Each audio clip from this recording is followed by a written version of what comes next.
बहू, तुम्हारी चूड़ियाँ कहाँ हैं? सुहागन होकर हाथ खाली नहीं रखते। जाकर चूड़ियाँ पहनो जल्दी से। त्योहार का दिन है और इसकी देखो नंगे हाथ लिए घूम रही है। तुझे नहीं पता चूड़ियाँ सुहाग की निशानी होती हैं? शालिनी की खाली कलाइयों को देखकर मंजू जी ने बड़बड़ाना शुरू कर दिया। वो मम्मी जी अभी मेहंदी लगवा कर आई थी, इसलिए चूड़ियाँ उतारनी पड़ गई थी, वरना तो मैं कभी पूरी चूड़ियाँ नहीं उतारती। इसलिए हाथ में शुभ का धागा बांध दिया था, मेहंदी वाली आंटी ने। शालिनी ने सफाई दी। शालिनी की शादी के बाद पहली हरियाली तीज का मौका था, इसलिए शालिनी मेहंदी लगवाने पार्लर गई थी। वहाँ पार्लर वाली आंटी बोली, चूड़ियाँ मेहंदी खराब कर देंगी, इसलिए चूड़ियाँ उतार दो। मैंने आंटी जी से कहा कि मम्मी जी नाराज़ होंगी, तो उन्होंने कहा कोई बात नहीं, मैं शुभ के लिए कलावा बांध देती हूँ।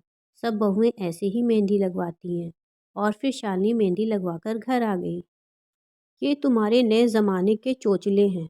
लो ये हरी चूड़ियाँ पहन लो, क्योंकि आज तीज है और तीज को हरी चूड़ियाँ पहनी जाती हैं। मंजू जी ने बहू शालिनी को बताया।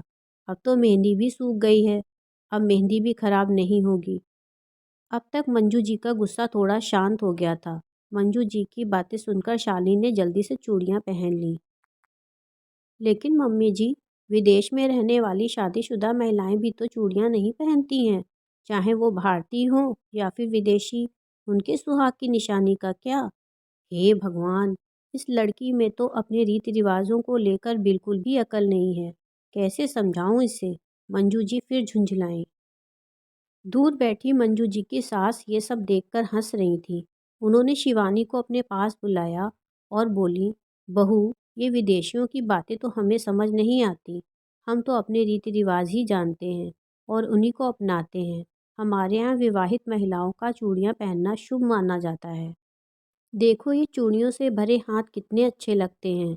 नई बहू की खनकती चूड़ियों से भरे हाथ कितने अच्छे लगते हैं, जैसे चूड़ियों से भी संगीत निकल रहा है। लेकिन दादी, आजकल तो औरतें ऑफिस भी जाती हैं और कार भी चलाती हैं, तो चूड़ियों की आवाज़ काम में बाधा बनती है। इसलिए आजकल कंगन पहनने का भी बहुत फैशन है। हाँ, आजकल अपनी सुविधा अनुसार कुछ बदलाव ज़िंदगी में करने पड़ते हैं, क्योंकि ज़माना बदल गया है। औरतें भी आदमियों के कंधे से कंधा मिलाकर काम कर रही हैं, लेकिन हमें अपनी परंपराएं नहीं भूलनी चाहिए। इसलिए कम से कम त्योहार के दिन तो अपनी परंपरा को अपना लो, दादी ने शालिनी को समझाया। सब समझ गई दादी। अब तो मैं सब रीति रिवाज और परंपरा सीखूंगी और ध्यान भी रखूंगी। मंजू जी भी वहीं खड़ी सब बातें सुन रही थी और सोच रही थी कि उनकी बहू आजकल की लड़कियों की तरह जिद्दी और अड़ियल नहीं है। बहू को कोई रीति रिवाज समझाओ तो वो उसे अपना लेती है, लेकिन उसके साथ ज़बरदस्ती या क्लेश करो तो वो भी रीति रिवाज से दूर भागेगी। आज शालिनी की शादी को 12 साल हो गए हैं। दादी सास और सासू माँ अब इस दुनिया में नहीं हैं। शालिनी नौकरी करती है, लेकिन दादी सास की समझाई बातें आज भी इसके मन मस्तिष्क पर अंकित हैं। वो अपने रीति रिवाज निभाना कभी नहीं भूलती। और ये सब करते हुए उसे कोई बंधन या ज़बरदस्ती नहीं लगता। उसे ये सब अच्छी तरह से करके बहुत खुशी मिलती है। आज फिर तीज का दिन आया है। मेहंदी लगवाकर शालिनी ने हरी हरी चूड़ियाँ पहनी हैं। हाँ, अब वो चूड़ियाँ खुद ही खरीद कर लाती है, क्योंकि सासू माँ तो अब है नहीं। लेकिन चूड़ियाँ पहनते हुए उसे हमेशा दादी सास और सासू माँ की याद आती है और उसकी आंखें नम हो जाती हैं। वो सोचती है कि ये रीति रिवाज और परंपराएं कितनी आगे तक जाएंगी।